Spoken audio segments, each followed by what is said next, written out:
টেস্টে প্রথম পাকিস্তানি স্পিনার হিসেবে হ্যাট্রিকের রেকর্ড গড়েছেন নোমান আলী। আজ মুলতানে পাকিস্তান ওয়েস্ট ইন্ডিজ সিরিজের দ্বিতীয় টেস্টে প্রথম দিনে সকালে এই ঘটনা ঘটে।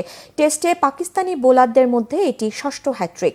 ওয়েস্ট ইন্ডিজ ইনিংসের একাদশ ওভারের প্রথম বলে জাস্টিন গ্রিভসকে বাবর আজমের ক্যাচ বানিয়ে পরের বলে তেবিন ইমলাজকে এলবিডব্লিউতে আউট করেন বাঁহাতি স্পিনার নোমান। তৃতীয় বলে কেভিন সিনক্লেয়ারকে শর্ট ফরওয়ার্ডে ক্যাচ তুলতে বাধ্য করে টেস্টে প্রথম পাকিস্তানি স্পিনার হিসেবে হ্যাট্রিকের ইতিহাস গড়েন ৩৮ বছরের নোমান। পাকিস্তানিদের এই রেকর্ডে ষষ্ঠ বোলারের কীর্তি এটি। পেস নির্ভর পাকিস্তানের মাটিতে স্পিনাররা হ্যাট্রিকিং পেলেন মাত্র তৃতীয়বার।